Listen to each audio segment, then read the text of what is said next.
No universal search on the device, so I can't search for contacts and email messages all from this Bing screen here. If you're wondering, these little things are just bits of information that Bing likes to show you. Not useful. It'd be more useful if the cursor actually showed up here by default. You can search on anything. I'll search on pizza. It's a good example. And Bing recognizes what you're searching for and tries to bring up the appropriate view. So local results are probably the most common request for pizza. So you can see we've got that advertisement here for Italian Delight. It says A there, and then you've got the results 1, 2, 3, 4 here, along with the map. If I tap on here, if I really wanted news about pizza, you can see that here, and just generic web results right there. Now, depending on what you searched, a different tab, like news might come up. If you search on technology, for example, it wouldn't do a local search on that. You can also do voice-based searches. Microsoft's implementation of voice search doesn't work as well as Google's. Dairy Queen.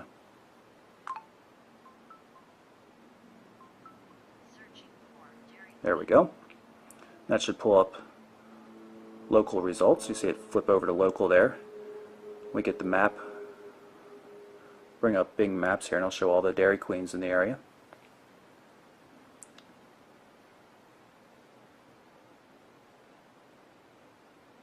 You can get directions, phone number. You can even pin it to the home screen, which is kind of cool. So you can quickly go back to it. If we go back to a pizza search, one thing I wanted to point out is when you get the local results for restaurants, they often show ratings, which is really nice. You also get access to information like hours of operation,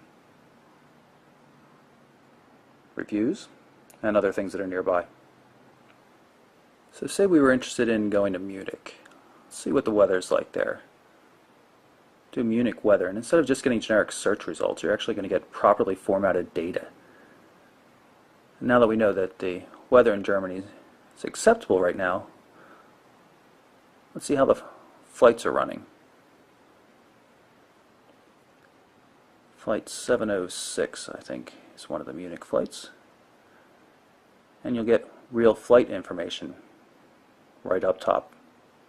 I'll show you a couple other features in Maps.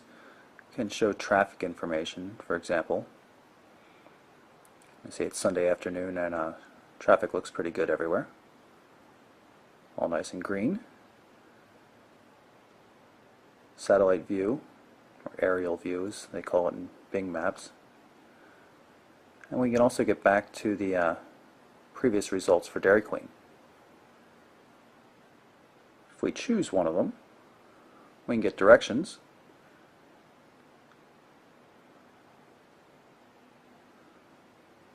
And here we are. We don't get turn-by-turn voice prompts or anything like that.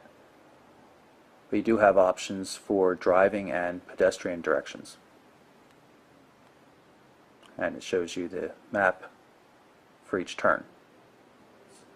As we start to wrap up, I'm just going to show you some of the applications I've installed. There's a Twitter client. There's an official Twitter clients in the works. I can't show you that though.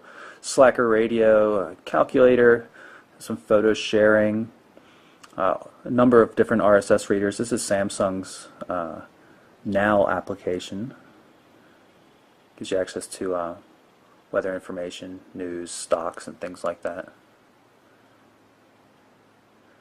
Marketplace has a fair number of applications, and some of them are pretty good, but the lack of multitasking support for applications is a bit of a downer on this.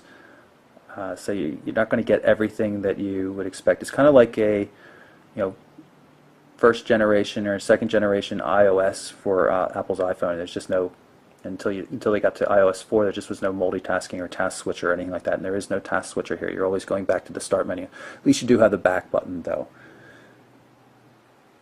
In terms of synchronization on the device, you use the Zune player and you can sync everything from music, videos, photos, all that kind of stuff. You can sync it with your computer. And the music application also has a nice Wi-Fi sync. You can sync your music as soon as you plug it into your charger. After it's been idle for a couple minutes, it'll sync over Wi-Fi to your home computer, as long as you're on the same network as your home computer, which that's pretty handy, so you don't have to use the USB functionality. Call quality on the Focus has been really top-notch. Great reception on AT&T's 3G network.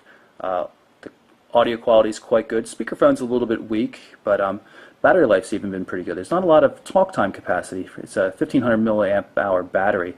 Talk time's only rated at 3 hours of 3G talk time, which isn't too much, but we've been able to easily get through a solid day of fairly heavy use off of a single charge, which is pretty good. If you go lighter on it, getting through a day and a half, maybe even stretching out to 2 days, quite possible. The hardware is quite nice, really solid build.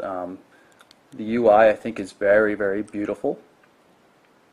There are a couple of features that are non-obvious, but touch features in general that the iPhone used weren't always real obvious at the beginning either. We all learn, and as the consumers learn from things like Android, WebOS, and iOS, start to realize that the different things you can do here, and it'll become much more normal.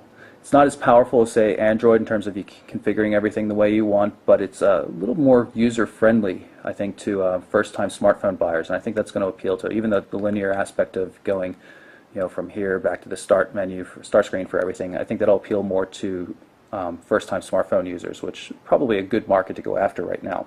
So that's our first look at the Samsung Focus for AT&T, and also our first look at Windows Phone 7 from Microsoft. This is Michael Orrell from MobileBurn.com.